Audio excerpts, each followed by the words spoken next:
السلام عليكم ورحمة الله وبركاته. حياكم الله مشاهدي قناة كركوك الفضائية، وأهلا وسهلا بكم إلى حلقة جديدة من برنامج بصراحة معي أنا عمار الصالحي. الأحزاب الإسلامية بعد 20 عام أو أكثر من 20 عام على حكم العراق، ماذا قدمت الأحزاب الإسلامية في العراق؟ ما لها وما عليها؟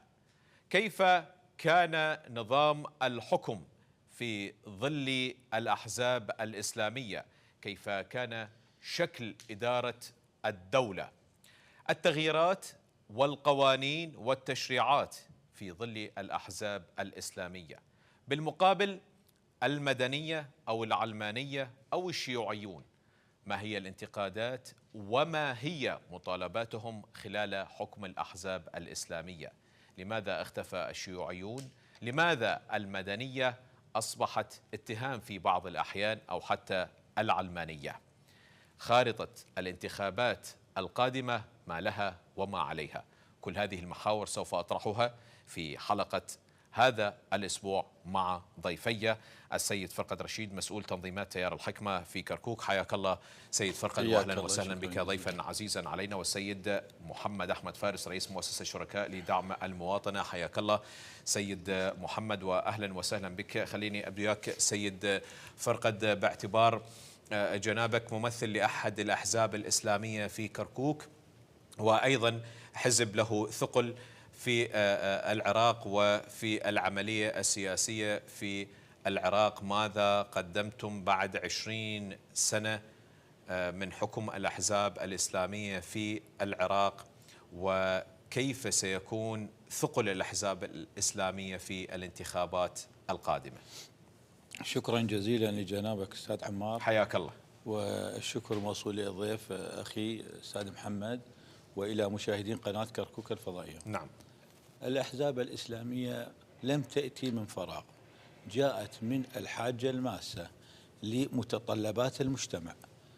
الأحزاب الإسلامية لها تاريخ 40 سنة أو 50 سنة، فهذه الأحزاب من تأسست في أماكن بسيطة، أما في حسينيات أو أما في مساجد، جاءت من جراء الصدفة في بعض الأحيان، ولم تكن لها أهداف ولا شعارات. كان الغاية الوقوف ضد النظام الموجود، ولكن بعد تطور الأيام والأحداث أصبحت أحزاب لها ثقل، وقدموا شهداء وقدموا تضحيات. أما بعد تغيير النظام بعد 2003، هذه الأحزاب كانت تعاني من تنظيم الوضع لم يكن سهل في العراق لكي نتهم كأحزاب إسلامية ماذا قدمنا أو لم نقدم. الأحزاب جميعا شاركت في إدارة الدولة، سواء كانت إسلامية أو علمانية أو قومية. بالنتيجة هذه الأحزاب حالها حال الأحزاب الموجودة على الساحة السياسية.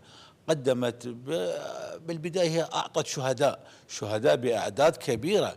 ماكو حزب قدم شهداء وتضحيات من أجل هدفها أو إثبات وجودها على الساحة السياسية. فهذا كمقدمة بسيطة، وهذه الأحزاب تحتاج إلى أيام. نعم. سيد فرقد، عذرا للمقاطعة، ولكن أليس الوقت كافي؟ مدة 20 عام أو أكثر من 20 عام على حكم العراق، بالتالي كيف ترى إدارة الأحزاب الإسلامية للعراق؟ هل كانت ناجحة أم كانت فاشلة أم كيف تقيمها؟ أستاذ عمار، في بادئ الأمر بداية تغيير النظام الأحزاب الإسلامية جاءت، وكان الوضع مبهم في الوضع السياسي بعد اتضاح الوضع. نعم. والأحزاب الإسلامية اليوم حالها حال الأحزاب الموجودة، تمتلك نظام داخلي، تمتلك أمين عام. حتى إن كان الأمين العام رجل شخصية إسلامية دينية، ولكن حالها حال الأحزاب، حزب سياسي مثبت بالمفوضية، يمتلك مكتب سياسي، يمتلك مكتب تنفيذي، وللها شعارات وللها أهداف وللها خطط في إنجاح العراق أو تقديم البناء. واليوم نشاهد يعني الأحزاب السياسية هي ركن أساسي من الدولة العراقية، لها بصمتها الموجودة بالساحة السياسية، والشارع يتطلب من عندنا اليوم التنوع في هذه الأحزاب. على سبيل المثال اليوم الشارع عندنا رجل علماني، رجل إسلامي، قوميين، كل هذه لاحتياجات الشعب. اليوم الشعب العراقي متنوع، قسم من الشعب ينتمي إلى أحزاب إسلامية، قسم ينتمي إلى أحزاب علمانية، قسم ينتمي إلى قومية. لذلك إذن هي الحاجة جعلت من هذه الأحزاب أن تتواجد على الأرض. نعم، إذن الحاجة هي من فرضت نفسها. خلينا نشوف رأي أستاذ محمد. الحاجة هي اللي فرضت نفسها، والحاجة لدى العراقيين ولدى الدولة العراقية الجديدة أن تكون هناك أحزاب إسلامية، إضافة إلى أنه الأحزاب الإسلامية أعطت شهداء وأعطت تضحيات، فبالتالي هي من تستحق أن تتصدى للمشهد السياسي. تفضل. شكرا جزيلا أستاذ عمار، حياك الله. لضيفك الكريم. بالنسبة للأحزاب الإسلامية يعني الحاجة هي التي جاءت بها. أنا طبعا أختلف مع هذا. احنا ما ننكر ان الاحزاب الاسلاميه قدمت تضحيات وعارضت النظام السابق ووصلت الى السلطه بدماء الشهداء، لكن لنتحدث بعد 2003 بعد الاحتلال الامريكي للعراق. 20 سنه هذه الاحزاب هي من تتحكم بمقدرات البلد السياسيه، الاقتصاديه، الامنيه وغيرها. شنو صار؟ يعني احنا هسه بتقييم بسيط 20 سنه الوضع اتدهور، ما ارتقى الى الامام، بدليل اليوم احنا نشوف انقسام مجتمعي. هذا منين اجى؟ اجى من خلال هاي النظام المحاصصه اللي هو الاحزاب الاسلاميه، سواء كانت الشيعيه طبعا او السنيه. نعم. اللي ساهمت في انتاج هذا النظام، وهذا النظام هو نظام للأسف نظام يحمل فساد الآن، نظام يشرعن المحاصصة، نظام شوف اليوم التنمية متأخرة جدا بالبلد. هذا كله وأكثر من هذا. هاي الأحزاب الإسلامية شنو انتجت لنا؟ انتجت لنا فصائل مسلحة، عسكرة المجتمع.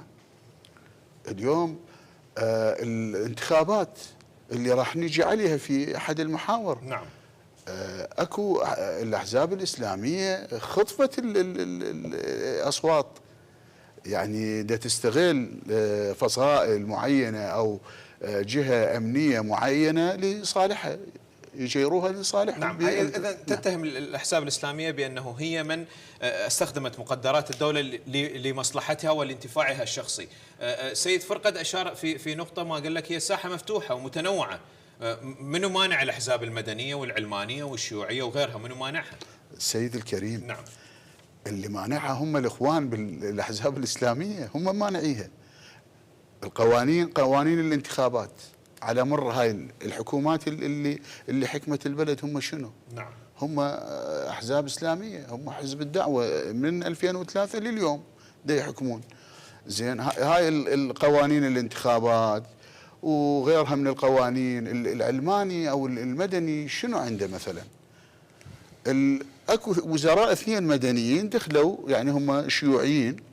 السيد مفيد الجزائري كان وزير الثقافه، والسيد رائد فهمي الآن هو رئيس الحزب الشيوعي، السكرتير الحزب الشيوعي العراق، كان وزير التكنولوجيا. الوزيرين الوحيدين في خلال هال20 سنة ما عليهم شبهات فساد.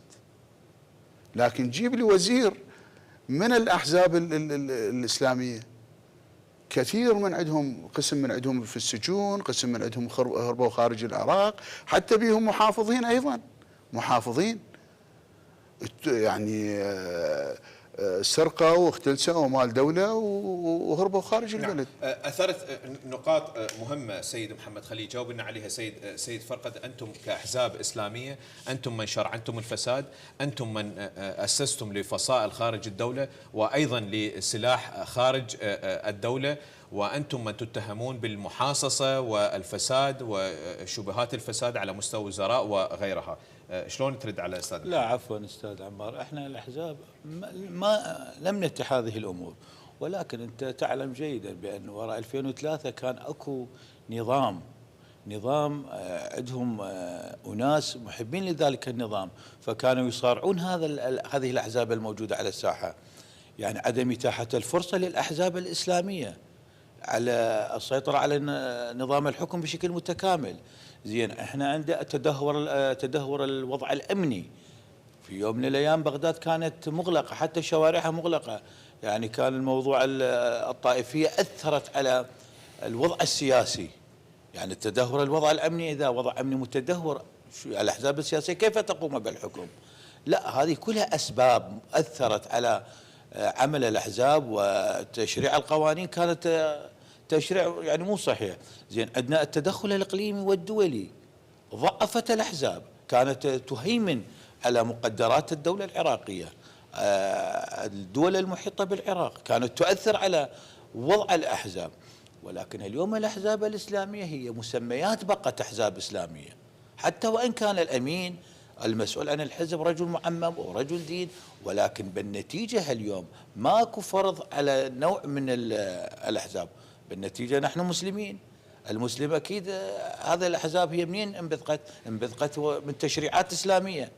ماكو شيء مخالف للشرع، ولا اكو شيء إضافة جديدة للقوانين. نعم، لكن سيد محمد كان واضح سيد فرقد بأنه من يسيطر الآن على الدولة العراقية هم الأحزاب مثلا، وضرب لك مثلا حزب الدعوة، وهناك شبهات فساد كبيرة وصفقات فساد في الدولة العراقية تتهم بها الأحزاب الإسلامية. أيضا هناك سلاح منفلت، وأيضا فصائل، والفصائل لها مسميات إسلامية. أكيد اليوم من يحدد الوجود هو الناخب العراقي، هو الذي يحدد من يبقى على القمة.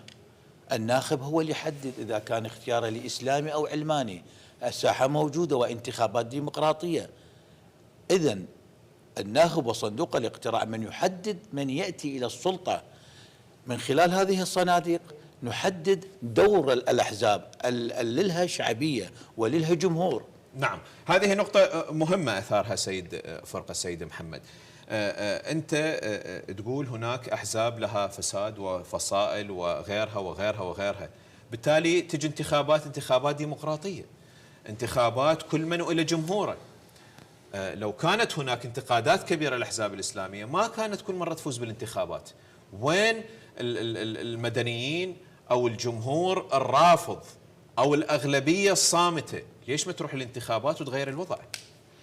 عزيزي أستاذ عمار، نعم، ايش قد نسبة الناس اللي يروحون للانتخابات، اللي يشاركون بهاي الانتخابات؟ نعم، نعم، 20%، 80% ناس مقاطعين للانتخابات. هل هناك من منعهم للمقاطعة سيد محمد؟ نعم، المنعهم شنو؟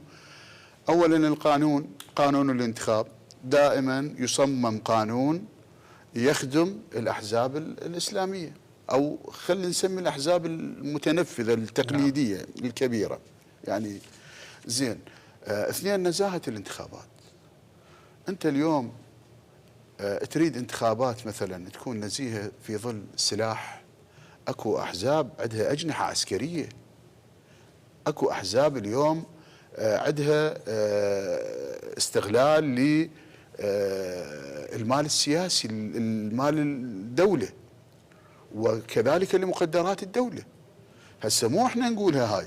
يعني قبل كم يوم لقاء للسيد المالكي قال اكو استغلال لمقدرات الدولة من جهة معينة، يعني لمح الى جهة حكومية. واخرين هم يتحدثون بهذا يعني وبارقام. فلذلك الناس اللي خلينا نقول المدنيين شلون يعني راح يؤمنون انه هاي العمليه السياسيه وهاي العمليه الانتخابيه راح تكون نزيهه في ظل وجود سلاح، في ظل وجود مال سياسي؟ ما هي الخطوات؟ كيف اليوم نقنع الأغلبية الصامتة اللي جالسين بالبيوت، ودائما مع المفوضية الكتل السياسية حتى الأحزاب الإسلامية الجميع ينادي ضرورة المشاركة، كثفوا المشاركة بالانتخابات. طيب إذا نسبة المشاركة 20%، الأغلبية الصامتة 80%، ممكن الأغلبية الصامتة أن تغير الوضع أستاذ محمد؟ أستاذ عمار، احنا نحتاج إلى إعادة الثقة بين المواطن وبين السياسي. نعم، هذه وحدة. الشغلة الأخرى أنه إحنا يجب أن نكون جادين في منع الأحزاب التي لها أجنحة مسلحة أن تشارك في هذه الانتخابات. 2، ما نسمح لجهات سياسية تستغل، اكو جهات سياسية تستغل الحشد الشعبي، اكو جهات سياسية تستغل الفصائل الأخرى. بالمقابل اكو مليارات تصرف، وزراء، نواب، كتل كبيرة تتحكم في الموانئ، تتحكم في المصافي، تتحكم في المطارات، تتحكم في أمور كثيرة بالدولة. بالمقابل المرشح من التيارات المدنية شنو عنده؟ كل شيء ما عنده هاي الإمكانيات، ما عنده 1% من هاي الإمكانيات. شلون راح يجي يدخل منافسة مع جهات سياسية أو مرشحين من جهات سياسية يملكون مليارات، يشترون ذمم الناس؟ مو يشترون ذمم، وإنما يشترون الإعلاميين. يعني مو كل الإعلاميين طبعا، حتى نعم نكون، لأن اكو إعلاميين شرفاء وصلاة وطنيين، لكن هذا ما يجري في البلد، وإحنا لازم نكون واقعيين. اليوم هاي الأحزاب لا زالت تدير البلد إدارة المعارضة، عقلية المعارضة عندما كانوا في المعارضة. نعم. نفس هاي العقلية جاي يديرون البلد، وكأنه نعم. الدولة، يعني هم للأسف ليسوا برجال دولة. نعم، خلينا نشوف هاي النقطة. سيد فرقد، كأحزاب مدنية، كأحزاب علمانية، ما راح ناخذ فرصة. يقول أستاذ محمد الدولة بديكم، مقدرات الدولة بديكم، أموال الدولة بديكم، القوات الأمنية بديكم، الفصائل بديكم، الحشد بديكم، احنا ما نقدر ننافسكم، ماكو حتى ضمان، بالتالي راح تبقون انتم تفوزون. فصلتوا قانون الانتخابات على كيفكم، وفصلتوا كل شيء على كيفكم، واحنا باقين لا حول ولا قوة.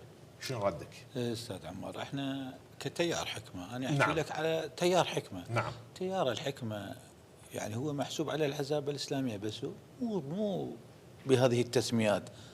اليوم احنا كتيار لا نمتلك أي قوة عسكرية على الساحة، وتم محاربتنا من عدة جهات. ما عندنا أي، شاركنا في تحرير الأراضي اللي تعرضت للعمليات الإرهابية، وعندنا متطوعين وعندنا شهداء، ولكن بشكل واضح ما عندنا فصيل واحد متعسكر. سماحة السيد أساسا في جميع اجتماعاته يرفض التعسكر، في جميع خطاباته يدعم الدولة المدنية، شعارنا الاعتدال والوسطية.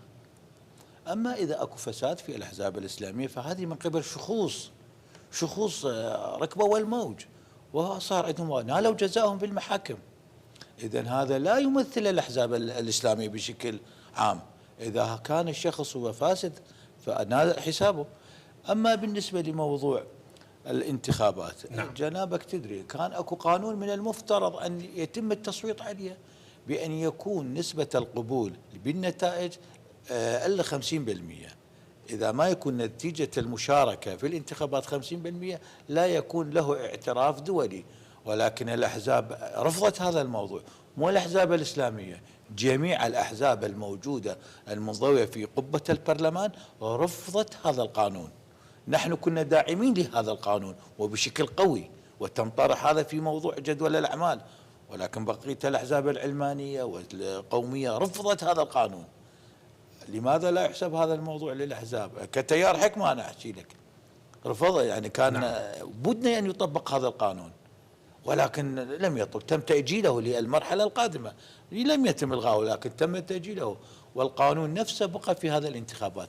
أما بالنسبة للتغيير، الأحزاب العلمانية لها جمهور. زين، إذا الجمهور هو جالس في البيت، يعني ما أقدر خلا أغير 1%، 2%، 3%.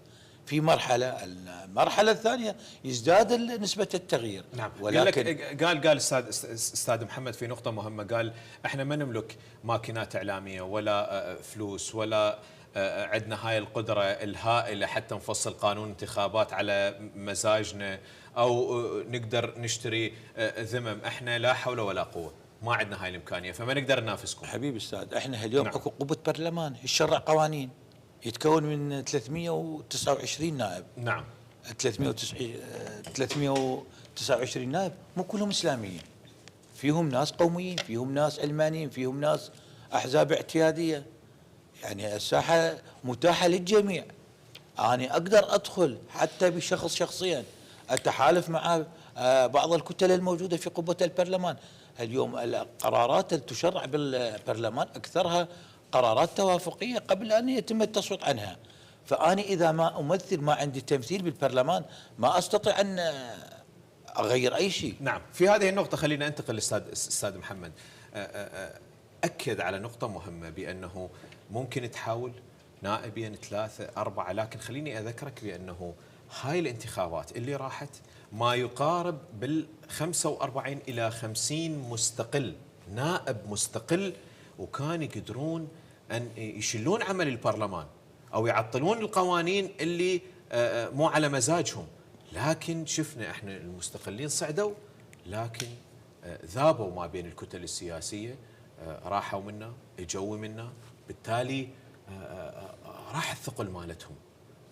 ما عندهم قيادة موحدة، ما عندهم تنظيم معين.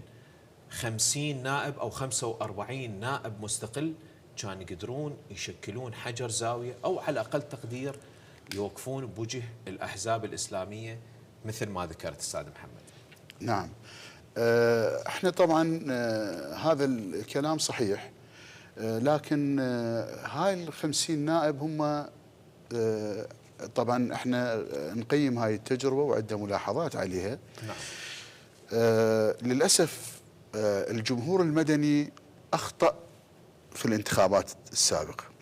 أخطأ أولا أنه كان التصويت كردة فعل على ما قامت السلطة أو الحكومة في زمن عادل عبد المهدي. نعم، في أحداث تشرين. ولذلك الجمهور التشريني الذي توجه إلى صناديق الاقتراع انتخبوا ناس للأسف ما عندهم كفاءة سياسية، ما عندهم خبرة، وكثير منهم يعني كانوا ناشطين يعني في الساحات. وتعرف الناشط هو مو مثل السياسي، يعني ما عندهم باع سياسي. من راحوا إلى قبة البرلمان تفاجئوا الكتل الكبيرة، تفاجئوا بالأجندات الموجودة.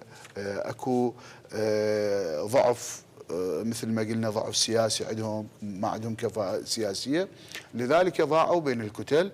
وكان انتخابهم للأسف، يعني ترى الجمهور المدني مو كلهم ناس مدنيين. الجمهور المدني اكو ناس ناقمين على السلطة محسوبين ويا الجمهور المدني. نعم. اكو ناس ناقمين على السلطة، اكو صدريين، اكو آخرين، أكو حتى من بعض الجهات الدينية المتطرفة جدا محسوبين، يعني هم موجودين في هذه الساحات، لكن هم مو ناس مدنيين. احنا نتحدث عن المدنيين الحقيقيين. أستاذ محمد، تتحدث عن المدنيين الحقيقيين. اليوم أكو جمهور، الجمهور ينتخب ناشط مدني يطلع يتحدث مثل حضرتك، ينتخب اليوم شخص شافه معترض على بعض قرارات الحكومة. المن ينتخب؟ وينهم ذول اللي هم باع طويل بالسياسة؟ ما دا يلقاهم. انتخب ذول اللي هم كانوا واقفين معاه داخل ساحات الاعتصام وغيرها، وبالتالي صعدهم وراح. أنا وياك، أنا مثل ما قلت احنا عندنا ملاحظات على ذول الناس اللي صعدوا يعني. نعم. بالتأكيد، لكن احنا مع ذلك احنا لازم يعني احنا مؤمنين بالمشاركة السياسية بالانتخابات. نعم. وضرورة انه التغيير يأتي عبر صناديق الاقتراع، يعني ما معولين لا على الدعم الخارجي ولا على غيره. لكن هي تجربة. هسه الإسلاميين 20 سنة الناس يجيبون للبرلمان شخصيات ما عندهم كفاءة، شخصيات يعني خلينا نقول مو بالمستوى التشريعي. المدنيين أيضا يعني بالبداية كانت هي فورة، تعرف الغضب الجماهيري هو اللي أنتج هؤلاء.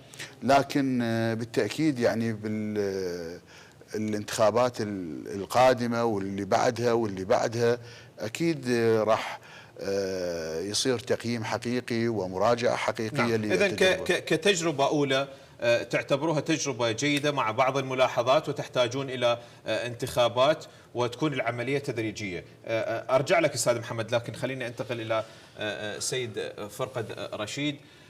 هل تتصورون بأنه بدأت الأحزاب الإسلامية تستشعر خطر المدنيين أو العلمانيين، بدأت تغير من أسلوبها من تكتيكها، بدأت تنزع العباءة الإسلامية، تتوجه إلى الليبرالية، تتقرب إلى الليبراليين، تتحدث بنوع من فصل الدين عن الدولة مع التطور الحاصل في المجتمع العراقي وفي عموم المنطقة بشكل عام؟ سيد فرقد. نحن كتيار حكمة لا يوجد لدينا أي مخاوف نعم. من نزع هاي العباءة الإسلامية، والسبب التيار يضم شخصيات متعددة. لدينا ناس معممين، لدينا ناس علمانيين، لدينا ناس قوميين، يضم كل شرائح المجتمع. واليوم الدليل على كلامي اكو احزاب علمانية تحالفت مع الحكمة، يعني لولا ثقتها بهذا الحزب العريق ما جاءت وتحالفت مع تيار الحكمة. اليوم الانتخابات القادمة هي انتخابات مفصلية طبعا، بعيدا عن العلمانية والإسلامية. جميع الأحزاب لها يقين بأن المرحلة القادمة مرحلة عدم الاستقرار إلى استقرار، طبعا دعم بكل الدول الإقليمية والدولية، يعملون على استقرار الوضع في العراق بشكل متكامل. فهذه يبعدنا عن هذا التحسس من الأحزاب الإسلامية أو العلمانية أو القومية، لا بالعكس. غير دليل على كلامي الانتخابات التي جرت في كركوك، نعم، انتخابات مجالس المحافظات، لم تؤثر الأحزاب الإسلامية على الساحة السياسية.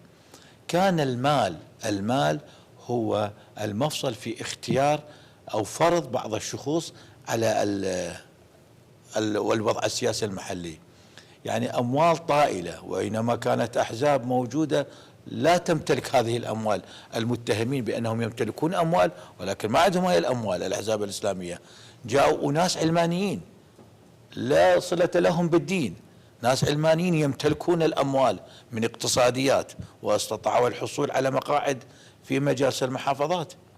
إذن أين المال السياسي للأحزاب الإسلامية؟